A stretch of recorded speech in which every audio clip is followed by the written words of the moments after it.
When I was younger, to be honest, younger than I can remember consciously, my parents lived out of the back of a van.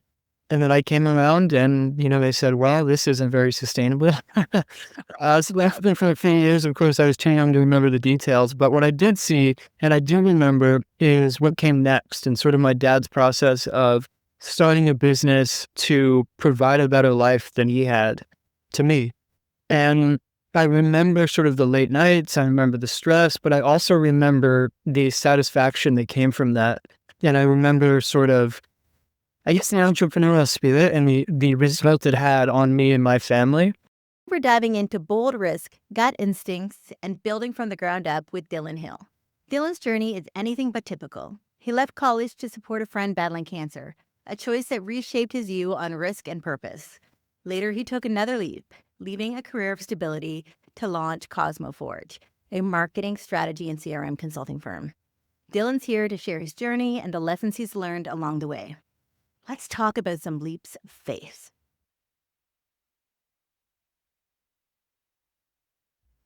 Sounds good. Thanks for having me. You are welcome. Thanks for coming.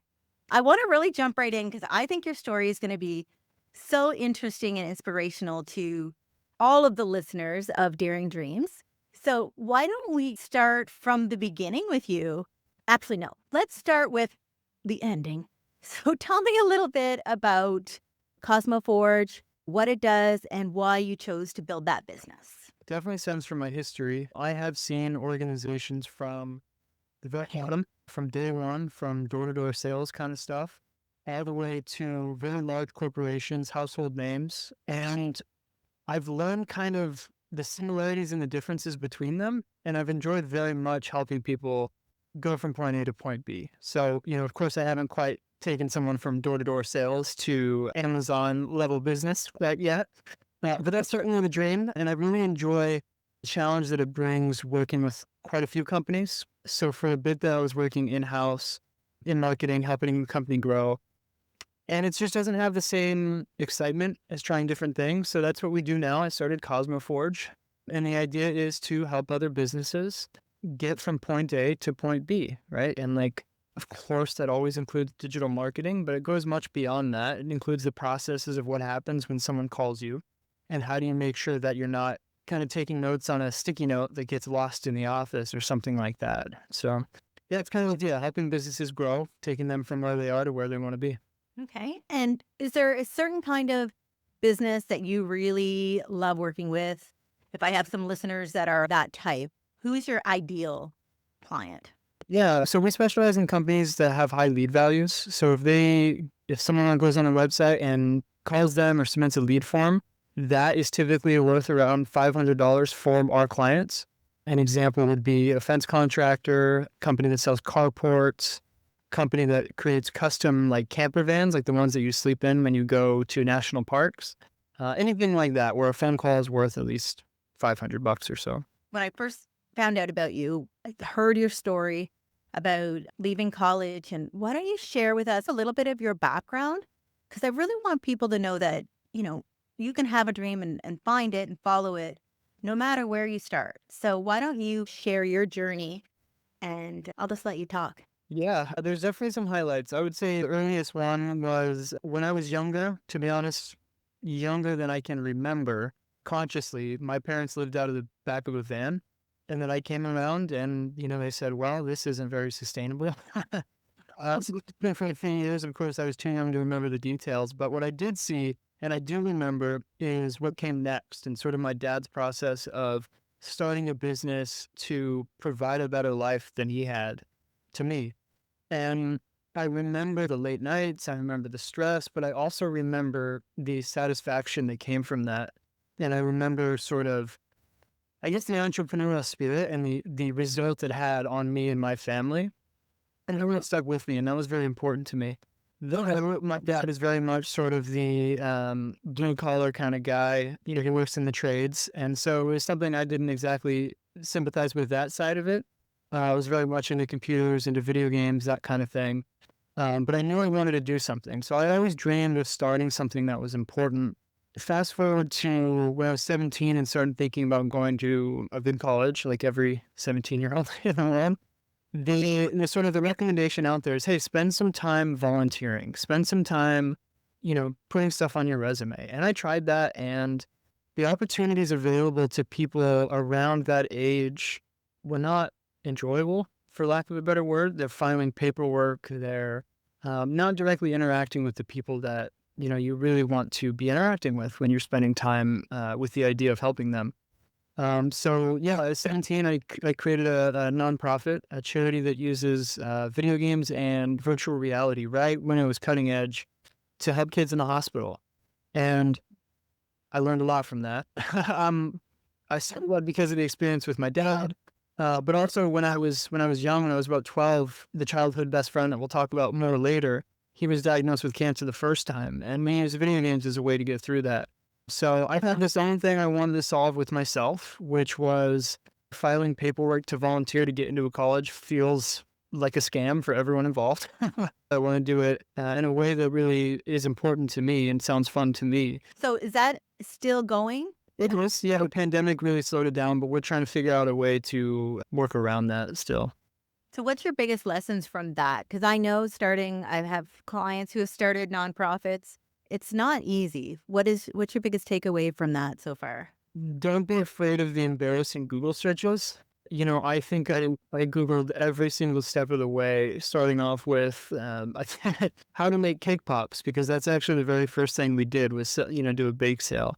And I think the practical takeaway from that for me is, I think with the internet, there's a lot of expectation of, hey, watch this video and you'll learn how to do everything, or this course is perfect for what you want to do.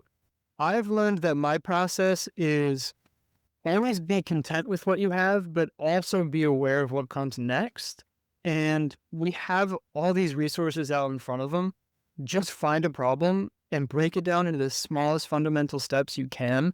And don't be afraid to make those embarrassing Google searches to make it happen. We took the cake pops from door to door, and we ended up raising about $250,000. We worked with some very big companies. You made $250,000 selling cake pops door to door? Yeah, and we learned about sponsorships. We learned about grants, all that good stuff. Okay. Oh my God, there must have been some cake pops. They were not good at all. That probably made us the first 100. And then from there, then the next Google search was how to make a website. And then it was how to quit email people. And yeah, no, they were not worth that much money. Those cake pops were worth $10 at most. There were moments where things were tough too. I remember I had to step out of my, again, high school yearbook class to receive a call from a children's hospital. And they said that we were banned because we used their logo on social media without permission, which I think I disagree with that conclusion, but it goes to speak to, I guess, the mindset we were in. Like, we really were just kids, and there's nothing wrong with that, but it also means that just be prepared for those phone calls and those mistakes. And that's the way a lot of people are learning, especially like self-made people going through entrepreneurism. It's like, you got to make those mistakes to know how not to make the mistakes. You don't know what you don't know. Yeah. And for me, that was devastating. I think in hindsight now, I realize that was the best thing that could have happened. I think it built my muscle up to say, okay, well, we should expect failure to happen. And that's okay. That's a part of the process. Like, the pursuit of failure is more valuable than the pursuit of success, I think. And we got that failure. I was very, very, very upset by that. But it allowed us to do, keep going and figure out new ways to help people. And yeah.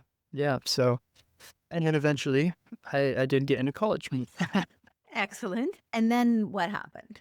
Yeah, I was attending for about 2.5 years or so, and that same friend who inspired the creation of that charity, who had entered remission when we were about 13. So at that point, that was 8 or so years later, he was re-diagnosed with cancer. This time the doctors gave him a terminal diagnosis. They said it's going to be about 1 year.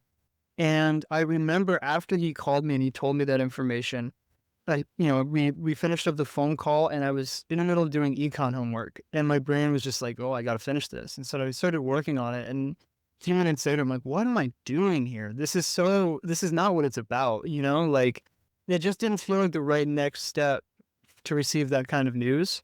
And that sort of central thought snowballed into the idea of, well, if he's going to be gone in a year, this person that I've known for so long and has inspired so much of my life, I don't want to be sitting in a lecture hall. And it's such a good reason to, for example, finally do that road trip we always talked about. Life is so unpredictable, isn't it? It's so precious. I also had one of my best friends died of cancer as well. So it's, and young. Yeah. Yeah. It's scary. It's confusing. It's a lot of different emotions. Yeah. So, going back to like my dad brought us out of poverty, his vision for me was to go to college. And so that conversation was like, wait, you're gonna do this for a friend? Like, how are you gonna survive? How are you gonna make money? And the answer to that, which is, I guess, kind of a spoiler, was to do freelance marketing. To sort of pay my rent, to pay my expenses. But ultimately what ended up happening is we put together this little video, explained who we are, what our bucket list was, and we put it on YouTube. And a day later, we had 500,000 views. To this day, we have 250 million across social media. Wow. We'll have to link that video to this podcast so people can be the 250 million and first viewers.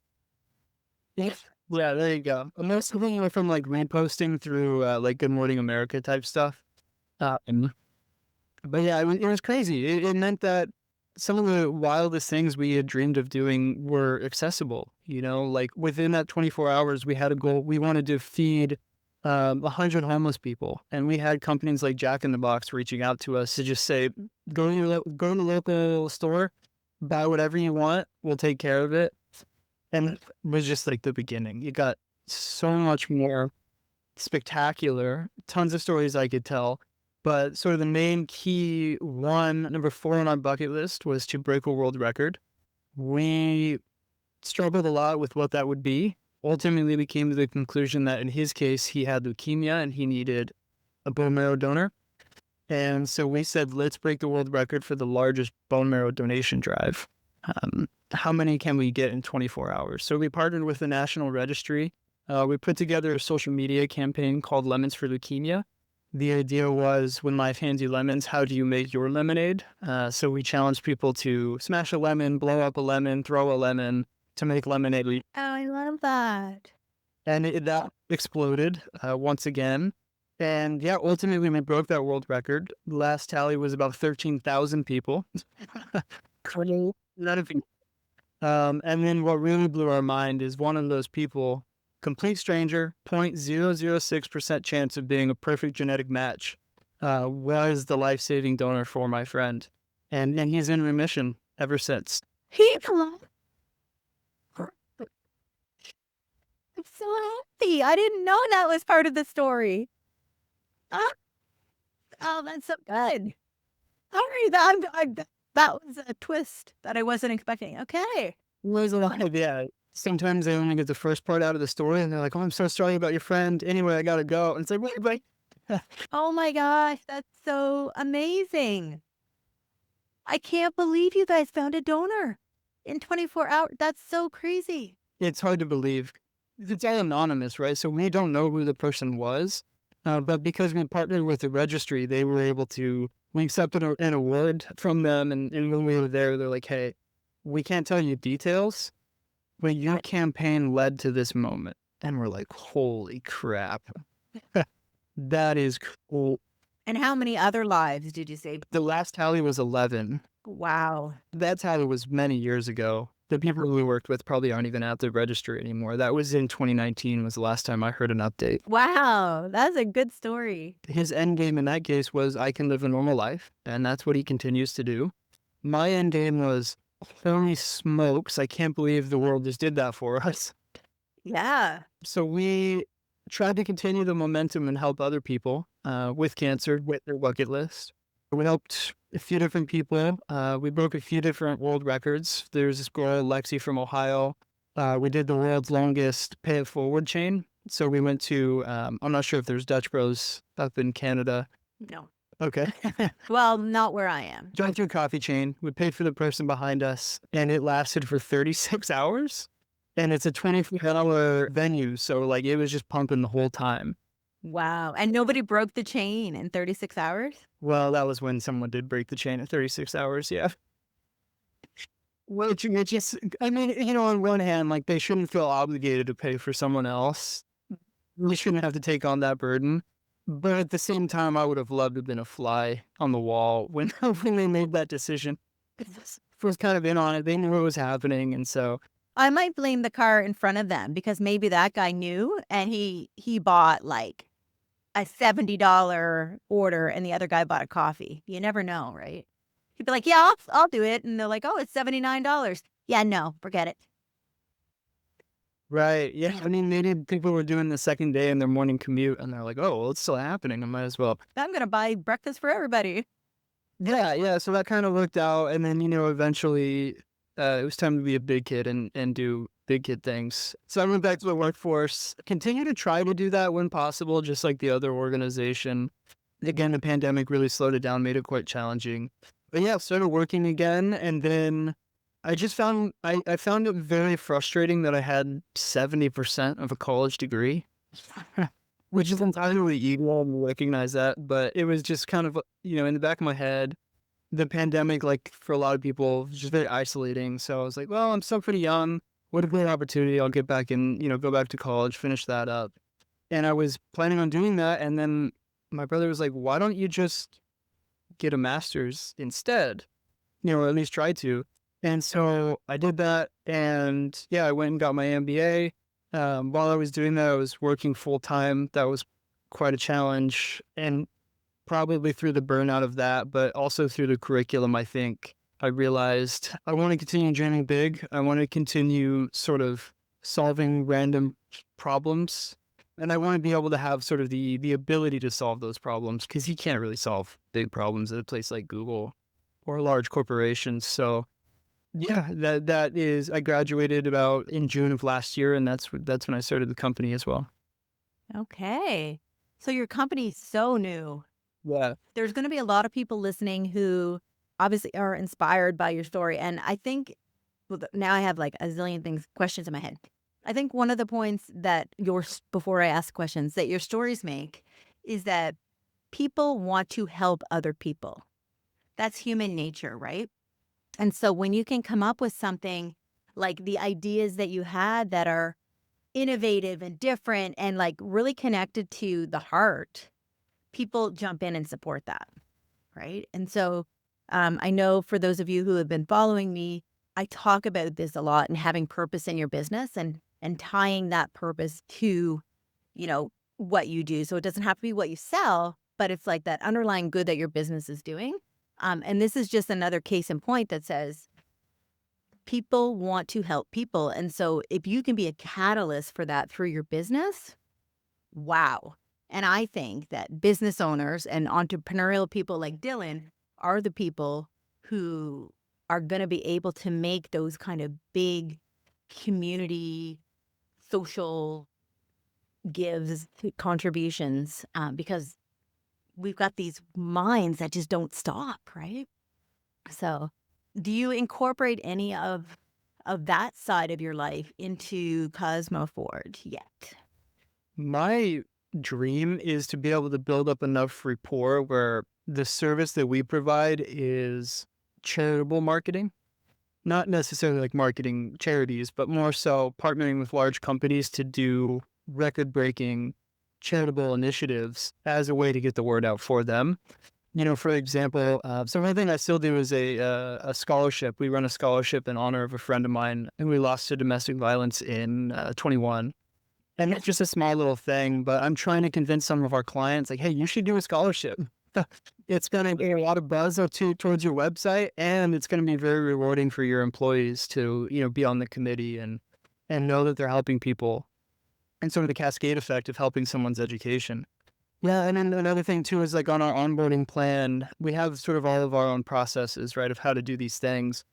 We are, and for the first person on the team and intended to going forward, the first 3 to 6 months of onboarding, your goal is to find a nonprofit that is important to you and apply our processes and our training to support them for free.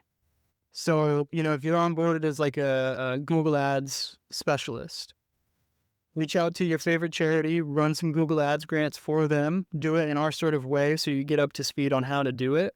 And then, they get some benefit, help out the community, but also you get to, figure out how we roll and our processes. And then then you're good to go. I guess instead of doing it internally on like random projects that don't really matter, we might as well dream big with helping people. I'm definitely biased because that's how I started, but I think it's great to do that because it's sort of just like, let's just put our best foot forward for a good cause.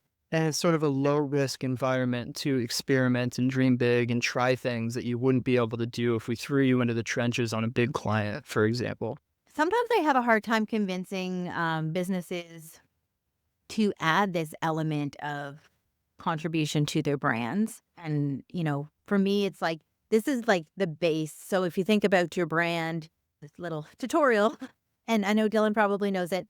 If you think about your brand like an iceberg, it's everything underneath the iceberg that actually really matters, right? So it's how you're different. It's your company values, your company purpose, your positioning, and all of that stuff. So, and your brand promise. But your company purpose, usually the bigger you can make your purpose. So if your company purpose is just for your customers, that's great, right? And you can grow. But if your company purpose is for society, I believe you can even grow bigger. And if your company purpose is for even a larger group, then like the bigger your company purpose, the bigger your dream of helping, and it doesn't have to be directly doing what you do, right? Like it can just be like, I need to get so big that I can support this cause, right? But anyways, I believe that there's, the customer, the community, and society.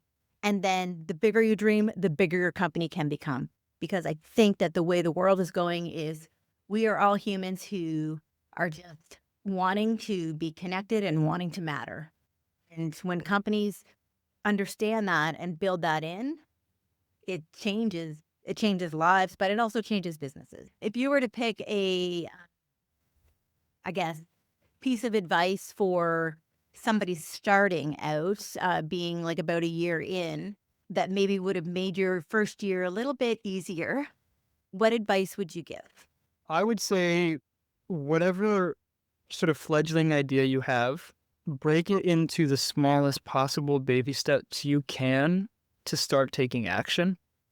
So, for example, if you have an idea to start a business, you might think, I have no idea how to do a website. I have no idea how to get a business license. I have no idea how to get a physical address or physical shop location. Break those into smaller chunks until you feel like you can start doing something. Because I think a lot of people, they might maybe break it into slightly smaller chunks, but it's still too intimidating. And so they procrastinate. They don't jump into the weeds. And as a result, they just don't make progress, but also they just don't learn, and be okay that this baby step you take today might not lead to this dream being very big, but it is sure going to be very helpful the next time you take one more baby step for the next big idea or your next thing that's important to you. And yeah, I mean, I think charities are a great, sort of playground. And while, not everyone might sort of have the time to start a charity like a high school student with tons of free times was, I don't know, think about how you might be able to help an existing charity. And if your concern is, if I start a business, but I don't know how to drive traffic to my website, maybe reach out to a charity and say, hey, I want to learn how to do this. I'll volunteer my time to help grow your charity so I can learn and it'll be free of charge. I don't know, maybe something like that, just to get in there so that you can learn the process of idea, execution, failure, rinse and repeat over and over and over again. So I have this client who will often give out coupons, like 15% coupons. And she has a business that you just buy online. It's like an online e-commerce kind of service business. And so she had that. And then she had another campaign that went where instead of giving a coupon, she partnered up with a local charity that feeds children because she's very passionate about that. And she said, for every sale, we're going to give $5. Well, the $5 was less than 15% coupon.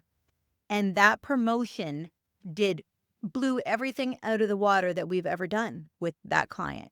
And it cost her less. She got to give can't remember how many bags or backpacks of food to the the vulnerable kids. And it was like is smart business, but it also like their whole team was behind it. They were excited. They had so much to talk about. Their most engaging posts, their most shared posts, like everything, all, like was this campaign. And, it was in our plan to do these community gives like all across the country and stuff. But that was just solidified that when you do it right and when you put the effort in, everybody wins. Yeah, it's so much more fun for everyone involved. And like, not at least at the bare minimum, I'm sure $5 are given to a good cause. If it turns out not to work a bunch, at least you tried. Yeah, and they get something. I mean, otherwise, but the interesting thing is the person buying had to pay the same amount, right? Like they didn't get any discount. So the company contributed $5 for every sale. So it was really good, and I think it just goes to show people do care, and I think in the world today, and like all the craziness that's going on between our countries too, like it's just so nice to talk about the good that people are doing. So I thank you for this conversation. It's actually lighting me up a little bit. So I know that you're doing some CRM stuff in your company, and systems and stuff.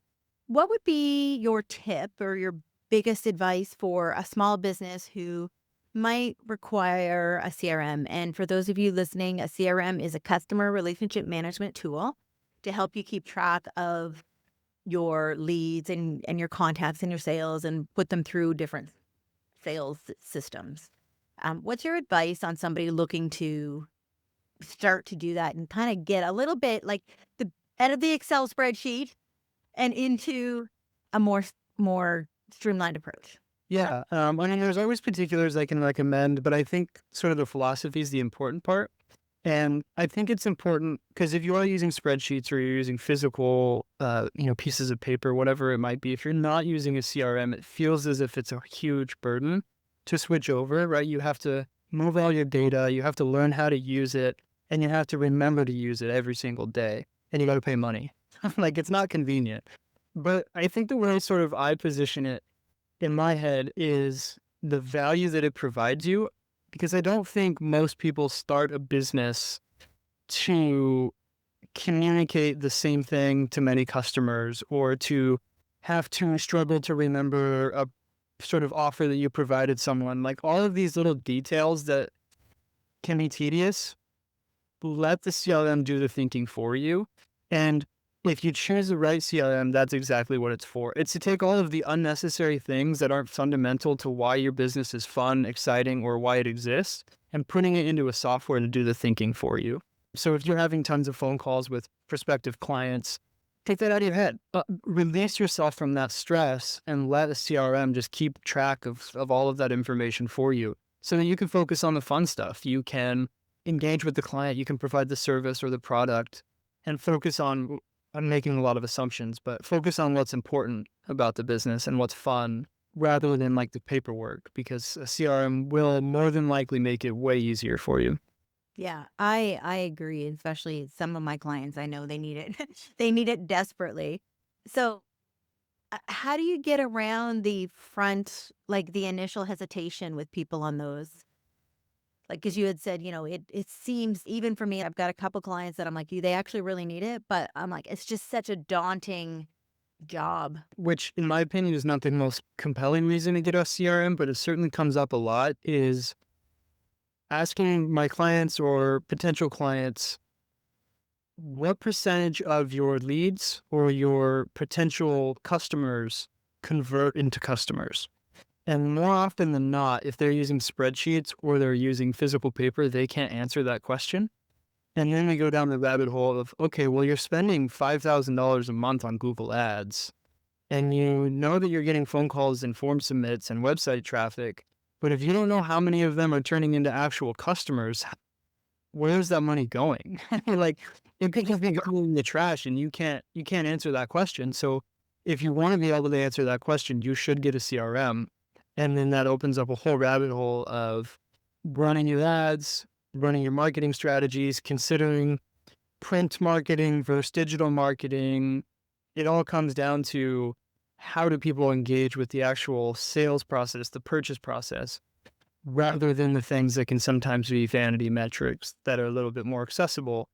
Um, but yeah, that was the most often conversation we have where they'll say, we want more leads. And I say, well, how many are you getting? And they might know that answer, but then I say, how much are you paying per customer, or how many customers are you getting? And then we have to spend 6 hours looking at like spreadsheets, and trying to figure it out. Yeah, it's important to know your numbers, right? I remember when I was younger and I was working at Moosehead, the VP of sales, the first day I started, I was the senior brand manager there. He came into my office and he says, if I come in here and I ask you your market share, like how much your competitors' market share, how much you grew this month, what did we grow year over year? Like you need to be able to rattle that off without spending 2 seconds looking. Like you need to be so on top of your numbers. I was scared, but I was like, this is such good advice. And that has served me well because I am very analytical. And obviously I'm heart driven as well, but you got to know your numbers in order to improve on them, right? Yeah. And I think you also touched on another point that was really good about vanity metrics. There is such an over reliance on vanity metrics in marketing right now. What would you say if, like, for those people who don't understand what vanity metrics are, you had mentioned it. Can you kind of give them an example of what you were talking about when you said vanity metrics?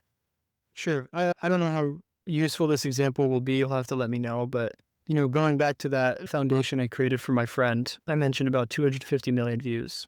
Incredible. But that's not what broke the world record. What broke the world record was people who reached out to us, people who donated money, people who would join us when we were going out and doing community events. Vanity metrics are the things that make you feel good, but they don't actually affect what's important. In our case, it was those things. In your business, it's probably sales or maybe phone calls. But really, it's what matters here, and what metrics are associated with that. There's probably a correlation between things like how many views you get on social media, how many followers you have on social media, how many people visit your website. There's definitely a correlation between the stuff that matters. But really, if you're just getting 10 million followers on social media, but they never do anything else, that would be a vanity metric. Or for the smaller businesses, like if you are just going on and you get like 30 likes on a post or 30 hearts on a post or, something like that, like, and you're like, wow, I'm like awesome, but it doesn't do anything for your business, right? If it's, especially it's a vanity metric too. It's especially really bad if it's just like all your friends just like liking all your stuff. But it is, obviously visibility is important, but it's not everything. And there's a process, a cycle that happens. And I know on your website, when I took a look at your company, you talk a lot about like the integration of all of the different things and how you work on that. So can you explain for the small businesses who are maybe like wearing a zillion hats and freelancing this and doing this and like, what do they need to look at in terms of having a seamless brand representation or a seamless sales cycle? There's a lot of different sort of perspectives to that. I think the CRM conversation always comes up because ideally everything should flow through there. So that is sort of your central source of truth. And I think that's very important. If you're, for example, returning phone calls based on your call history, but responding emails in your email inbox, immediately you're wearing two hats just right there, instead of having it in one spot as sort of a gross oversimplification. And that goes in the conversation about knowing your numbers, right? So at the risk of trying to do math impromptu and on and out loud, the idea is you want to know the value of each marketing engagement. And typically you would start at the lowest of the marketing funnel, or like the most deep engagement you can have with a customer, which is they are a customer. They buy something from you. And then you know that not everyone you interact with is going to become a customer. So the question is, what happens before then? And what percentage of people move from each stage of the process? So for example, if they see an ad on the freeway, about 1% of the people who see that are going to end up moving on to the next part of the process with your company. They might go to your website, for example. Once they go to your website, what percentage of them then add to their cart? And then what percentage of them check out? And then what percentage of them actually buy a product? This is not really a revolutionary thought, but the idea is you need to quantify the value of each of those. So if each purchase is worth $500, then how much is an add to cart worth? How much is that billboard impression worth? And I think once you know that, you're able to contextualize all the different places your business might exist. For example, you might get an ad for your own business that says, wrap your car with your logo and it'll grow your business 10x. If you don't have a baseline and you don't have these numbers in place, you won't be able to really compare how that works to all your other places. And so you might just have an idea that sounds good, put it out there, and you have no idea how to gauge its success. You don't know when to end it. You don't know when to combine it. There's just no context to how that connects to everything else. So we're doing that a lot with our clients. An example is someone I spoke with today. They, before working with us, they put out a bunch of print ads. And the print ads thankfully have their website and a phone number. But my question was, are you tracking on your website that they came from that print ad? Or are they just direct traffic? Like, can you distinguish them from people who came from your Facebook ads? And if they call that phone number that's on the flyer, is that your front office number? How are you going to know if that phone ringing came from the print ad versus from some other source? And there's technical solutions to all of these things. But yeah, the key takeaway is sort of know your numbers and have essential source of truth so that you can compare the context of all the things you're doing to sort of one through line that's always the same. It allows you to evaluate, like, are those print flyers or whatever, are they doing anything? Because, as small businesses, like a lot of us don't have endless funds, right? And so if you're not tracking the metrics or figuring out before you do something and put money into something, how are you going to know if it worked? What's the point, right? Because you want to be able to do more of what works. I would say before you ever launch a campaign, you have to set your benchmarks for success beforehand, because it's very easy on these platforms, especially if you're working with freelancers, for them to say sort of, oh, we need more data, or like, let's wait a month, which is true. It takes time. But if you don't sort of know when to cut it or know when it's too much, you might just get stuck in the endless cycle of like, well, I tried this thing for 2 weeks and nothing happened. So what do I do now? Well, you can't really say if it was successful or not if you didn't have success defined beforehand. And you can't pinpoint where the problem is either, right? So here's a really good example that literally just happened to me yesterday. I'm helping a client with Google Ads. The Google ads are, 100%. These are great ads according to the Google, Google Ads Manager or whatever, but they're not converting. So it's like, if the ads are working and the ads are above benchmark, so you need to know what the benchmarks are, like what percentage of the people who click on the ads should be going through, or what percentage of people who see them will click on them. If that's high and above benchmark, but you're still not getting conversions, then you know the problem's on the website, right? And so it's like understanding the metrics so that you can fix the problems. And you could be one tweak away from having a campaign work fabulously. But if you don't know the numbers and the benchmarks, you won't ever find that tweak. Yeah. And that's part of like what my self intro at the beginning was kind of vague, because the way that we see ourselves with our clients is we first establish the benchmark for you, and then we start with the channels, the marketing platforms that make the most sense based on industry experience, based on your company, your customers' expectations, etc. But once you create a campaign that is at or above benchmark, we should always be considering other channels. And so that's why I kind of vaguely define us as we take you from point A to point B, because we really see ourselves not as sort of the people you hire to run Google Ads, but like the partner that is always going to be experimenting with wild ideas that may or may not work, but we do it in the context of all the tracking is set up. We help you set up the CRM so that benchmark is there.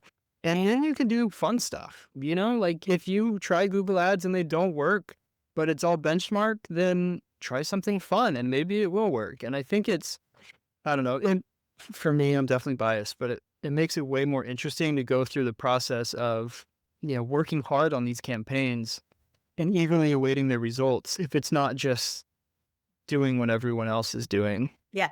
It's like interesting when you're just like refreshed. Like I keep looking at like what the ad or whatever's performance is, right? It's like I keep checking it. I've looked at my phone like 92 times today, but it's not because I'm scrolling social media.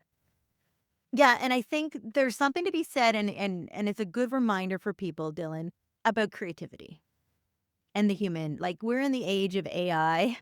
Like everything's AI. I'm sure you use AI. I use AI.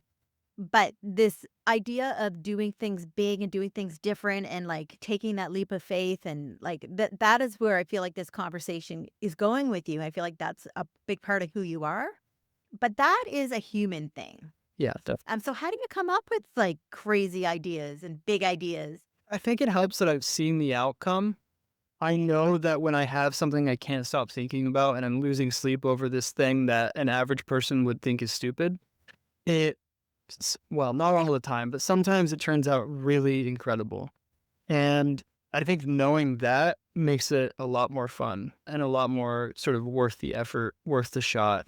So what happens when it doesn't work out? Have you ever had like something you thought was going to be awesome, big idea, and it like just fell flat? It's gonna sound like that's not the case because I can't think of an example off the top of my head.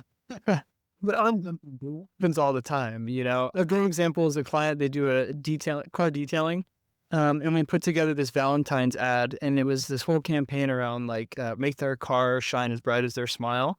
And we paid some actors to do some user content type stuff, and it felt really good. It felt way better than the competitors' ads, which were just like random sales promo. It's not performing well. Yeah, it's too early.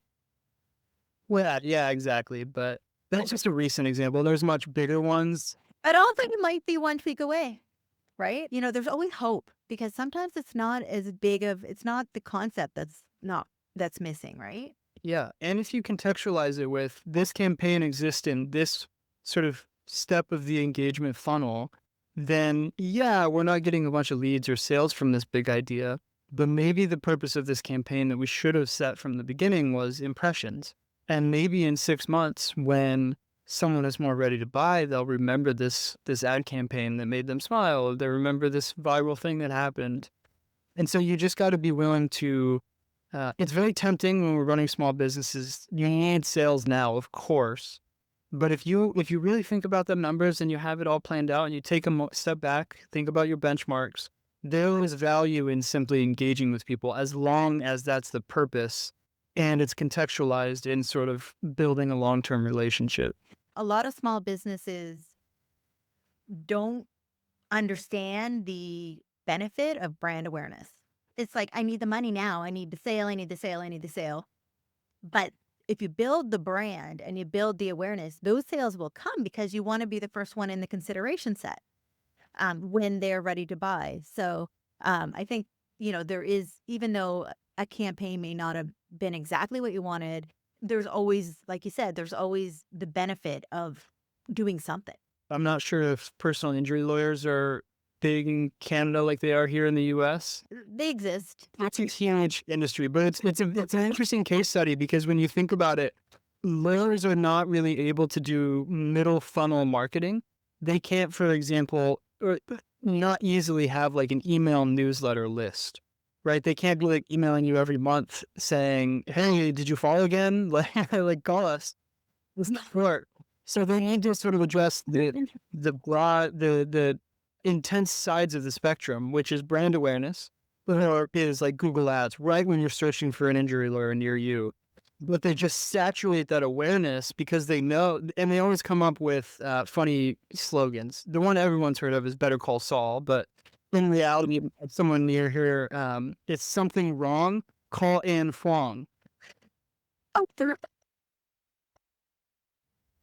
exactly. And that was really, really, really good brand awareness because when something is wrong, we're going to remember Anne Fong. You will not forget it. And I think every business, they don't need to quite as aggressively do something like as Anne Fong.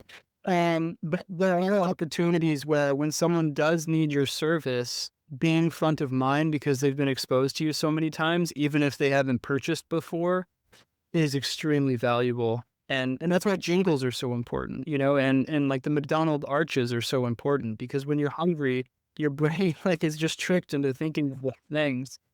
But yeah, I agree with her. Yeah, brand recognition. But of course, every business is unique. And so what one business will need is different. Like exactly what you said. Like the personal injury lawyers have a very unique case, right? Case. Oh my gosh. Oh, why? I think it's like so funny to say puns, but it's really not. It's very not cool. So, anyways, yeah. So everybody has this different need, right? And everybody has a different sales cycle, and it's up to you as a small business owner and the marketers to figure out like what is the sales cycle, where do you need to go in, and where are they? And the most important thing, again, and I'm gonna say this probably every episode, is understanding your customers. The more you know, the better your marketing. Yep. What headspace are they in when they need you most, and how do you find them there? Yeah, because Google ads are phenomenal for some people, but you might have a product that nobody searches for, and then you are taking a different approach, right? Yeah, I mean, like the iPhone in 2008 couldn't run Google Ads. No one knew they needed to search for that. Exactly. Exactly. Okay, so let's just leave everybody with one more piece of advice, if you have one. As a marketer, what would be your piece of advice for small businesses who are looking to survive? I would say get your numbers in order as soon as possible and use that to identify your bottleneck.